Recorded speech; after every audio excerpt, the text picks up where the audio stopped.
Hi friends, ఈరోజు మనము పయముది చోళై గురించి చూస్తాం. పయముది చోళై మదురై నుంచి 24 కిలోమీటర్లు. ఈ క్షేత్రాన్ని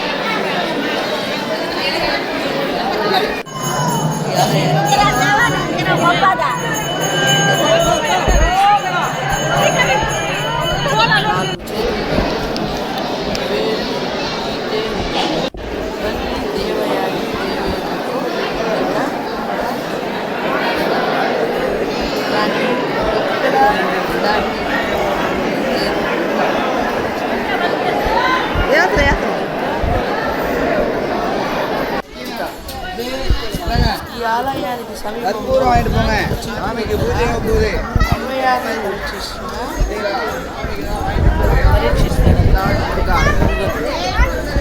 అమ్మవారిని అమ్మవారిని అంటే కవి ఉంది కదా తమిళంలో ఆ కవి ఆమెని పరీక్షిస్తాడు.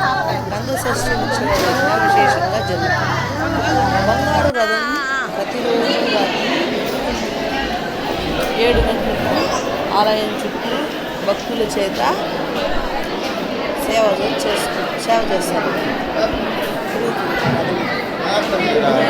6 గంటల నుండి సాయంకాలం 6 గంటల వరకు ఈ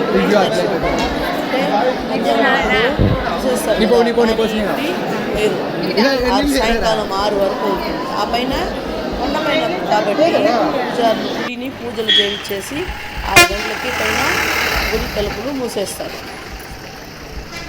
మళ్ళీ భక్తులు ఎవరు వెళ్ళడానికి వీలు లేదన్నమాట.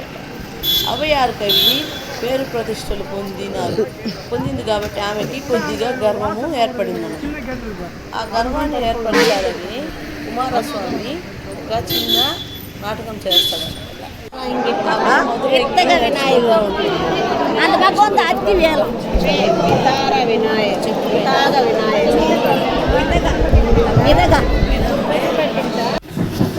ఆయన ఒక పరీక్ష చేస్తాడు.